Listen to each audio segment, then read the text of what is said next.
नमस्कार, Maharashtra express news मध्ये आपले स्वागत। सामाजिक, सांस्कृतिक, शैक्षणिक व गुन्हेगारी जगातील काही घडामोडी। तर प्रथम पाहूया शहरातील महत्त्वाच्या ठळक घडामोडी।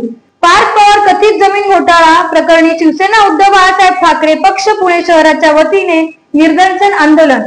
पार्थ पवार यांच्या अमीडिया होल्डिंग LLP या कंपनीच्या जमीन खरेदीच्या व्यवहाराने महाराष्ट्र राजकारणात मोठा भूकंप झाला आहे। पार्थ पवार हे उपमुख्यमंत्री अजित पवार यांचे सुपुत्र। त्यांच्या कंपनीने जमीन घोटाळा केल्याचा आरोप होत आहे। शिवसेना उद्धव बाळासाहेब ठाकरे पक्षाचे नेते अंबादास दानवे यांनी या व्यवहारात गंभीर अनियमितता असल्याचे आणि 1804 कोटी बाजारभाव असलेली जमीन केवळ 300 कोटींना विकत घेतल्याचा आरोप केला आहे। विशेष म्हणजे या 40 एकर जमिनीच्या व्यवहारासाठी स्टॅम्प ड्युटी म्हणून केवळ 500 रुपये भरण्यात आल्याचा आरोप आणि व्यवहार केवळ 27 दिवसात पूर्ण झाल्याचा आरोपही दानवे यांनी केला आहे। महारत्नाची जमीन आणि सरकारी नियमांना धाब्यांवर बसवत हा व्यवहार झाल्याचा विरोधकाने आरोप केला आहे। या प्रकरणी पुणे शहर उद्धव बाळासाहेब ठाकरे पक्षाने जोरदार निदर्शन आंदोलन केले। यावेळी पदाधिकाऱ्यांनी माध्यमांना प्रतिक्रिया देताना सांगितले, शासनाच्या मालकीच्या ज्यावर महारवतन आहे, ज्याचा व्यवहार होऊ शकत नाही, अशा भूखंडाच्या व्यवहाराची मान्यता फक्त 48 तासांमध्ये दिली गेली।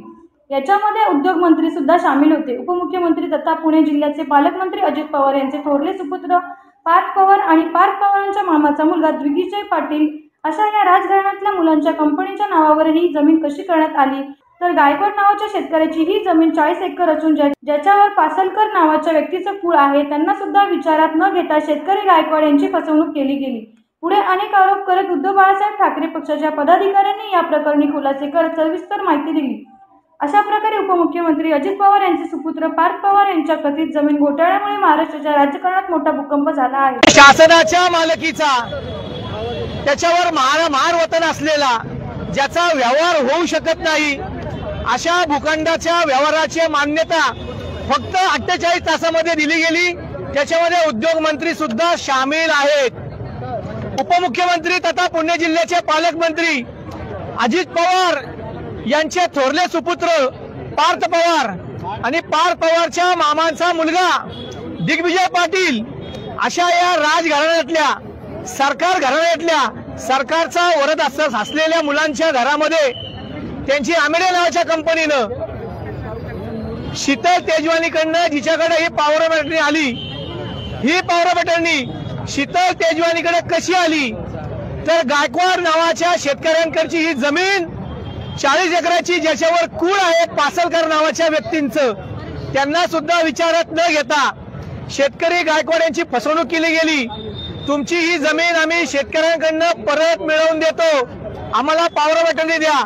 त्याची ही कागदपत्र या ठिकाणी आमच्याकडे उपलब्ध आहेत। कुळाचं नाव या ठिकाणी अधोरेखित केलेलं आहे।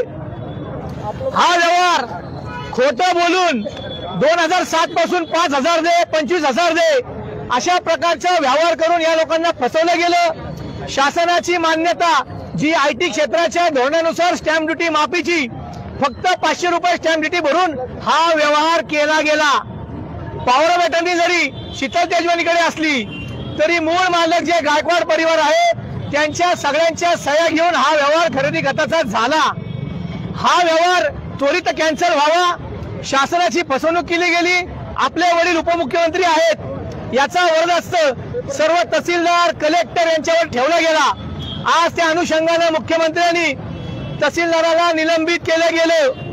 पण आमची प्रमुख मागणी आहे की उपमुख्यमंत्री अजितदादा पवार यांनी आपल्या पदाचा राजीनामा द्यावा, आपल्या कुटुंबाला फायदा होईल असं कृत्य त्यांच्याकडनं केलं गेलं। फायदा पूर्णपणे पवार कुटुंबाला झालाय, म्हणून अजितदादांनी खऱ्या अर्थाने राजीनामा देणं गरजेचं आहे। तर या होत्या शहरातील महत्त्वाच्या ठळक घडामोडी। अशाच काही घडामोडी पाहण्यासाठी आमच्या चॅनलला लाईक, शेअर, सबस्क्राईब करा आणि बेल आयकॉन दाबायला विसरू नका। आमचे एकच ध्येय, आम्ही तुमच्या सोबत। तर पुन्हा भेटूया याच ठिकाणी, याच वेळी। तोपर्यंत धन्यवाद।